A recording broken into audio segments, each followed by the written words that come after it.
Para seguir avanzando, vamos a tener que la estructura de una obra dramática la vamos a dividir en externa y en interna. En el caso de la organización externa, vamos a encontrar el acto, la escena y el cuadro. En relación al acto, pues son las partes en las que se va a dividir la obra. Estas partes se señalan durante la representación porque cierran el telón y lo abren o apagan y encienden las luces. Y esto le da un efecto que en particular nos va a permitir saber si estamos a la mitad de la obra o en qué acto estamos de la misma. Y en el caso de la escena, son estas partes un poco más pequeñas que van a dividir un acto y se van a reconocer por la entrada de algún personaje o por una situación en particular. En relación al cuadro, pues va a ser la sucesión de varias escenas en un mismo decorado, ¿no? Diferentes escenas y que en conjunto pues van a ser el acto completo. Esta es la parte externa. En relación a la estructura interna de la obra, que es propia del análisis literario que siempre hacemos, nos va a permitir profundizar en situaciones de la obra como el desarrollo, el clímax, el desenlace y la ruptura. Estas definiciones nos servirán para argumentar el tratamiento de la obra. Por ejemplo, la situación inicial enmarca el contexto, ¿no? En qué época, en qué lugar y cuáles son los hechos en los que va a estar el personaje. El desarrollo, pues ya es esta alteración del orden de las cosas, donde se va a desarrollar el conflicto, ¿no? Si hay lucha entre los personajes, quiénes son los protagonistas y los antagonistas, y los conflictos hasta llegar al punto del clímax, que va a ser la parte determinante de la obra o el punto álgido de la obra, donde el protagonista propiamente hace frente al conflicto máximo que ha de solventarse. Esta decisión es totalmente determinante y donde va a venir, por cierto, un elemento más que es la ruptura, que va a hacer referencia a un punto donde no hay retorno del personaje principal, es decir, donde se suele resolver el clímax de forma positiva o adversa. En este sentido, se va a tomar el personaje principal una acción que va a determinar si se logró o no resolver un conflicto, porque siempre va a haber un conflicto, también en el arte dramático. Y finalmente, pues en este elemento de la estructura interna, el desenlace. El desenlace, pues va a ser donde se resuelve el conflicto de una forma, puede ser afortunada, puede ser adversa, dependiendo de cuál sea el subgénero en el que se centre la obra teatral, y va a ser determinante para saber precisamente a qué subgénero pertenece, si es una tragedia, si es una comedia, si es un drama, si es una tragicomedia, etcétera, ¿no? Entonces este punto también va a ser muy importante. Todos estos elementos nos sirven para poder reconocer desde la historia que se dio del género dramático, los principales representantes, ¿no?, hasta la estructura que tiene y las características del guión teatral.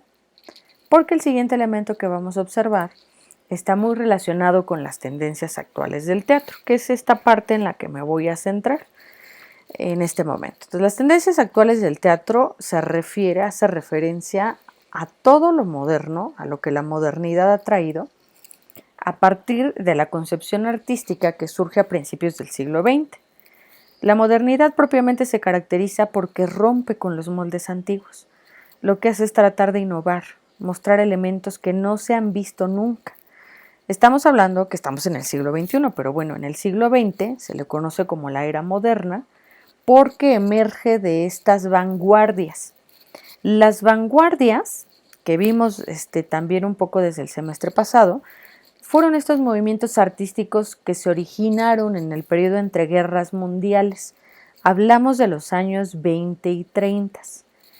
Como vanguardias podemos entender innovación o exploraciones de índole estética, porque hablamos de arte, que proponían nuevas formas de producción artística y que quebrantaban total y absolutamente con los esquemas y tradiciones clásicos. El teatro aparece también como una reforma que representa el drama grotesco y el drama del absurdo. Estos cambios también se hicieron notar pues desde la arquitectura de los teatros. los escenarios diferentes, la puesta en escena, inclusive la actuación de los personajes. Hoy en día nosotros podemos apreciar diversas manifestaciones teatrales, nuevas propuestas escénicas e incluso proyectos multidisciplinarios o multimedia, como ustedes lo irán viendo.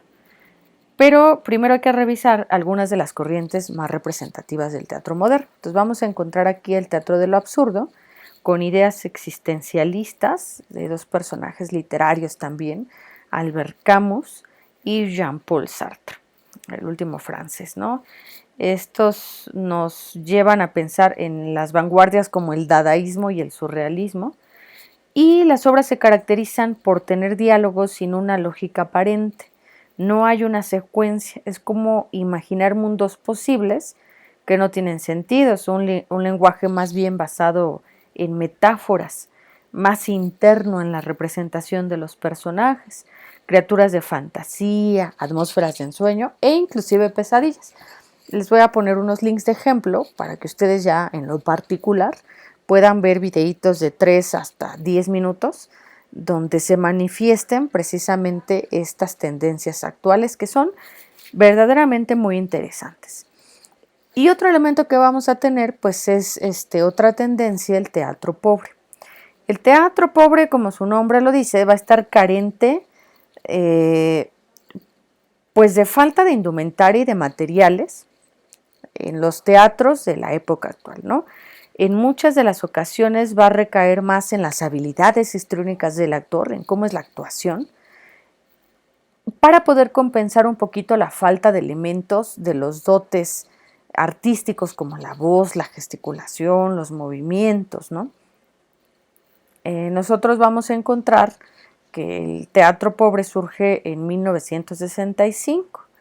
Estas ideas además abordaban actores que experimentaban con sus habilidades y defendían un poco la relación entre el público y los actores.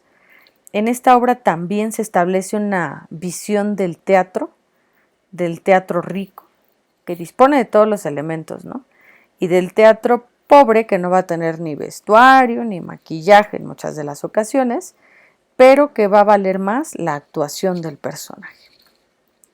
Otra característica ya más iluminada, por decirlo así, más representativa y que por cierto surge en China, es el teatro negro.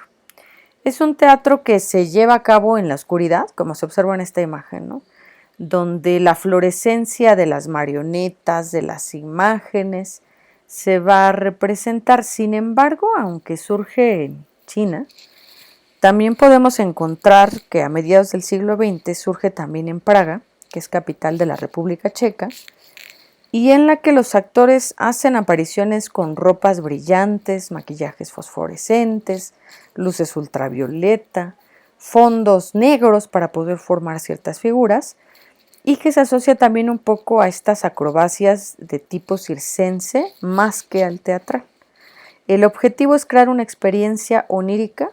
Onírico significa que se relaciona con los sueños, ¿no? Relacionado con los sueños, mediante este juego de luces, de colores y de sombras. Y otro elemento que vamos a encontrar pues es el performance. Esta es una manifestación más corporal, que está sujeta más a lo kinestésico, muchas de las veces improvisadas, y que va a emanar pues del actor, del personaje que lo está representando. Generalmente, aunque es muy dancístico, en muchas de las ocasiones muy corporal, su finalidad va a ser política.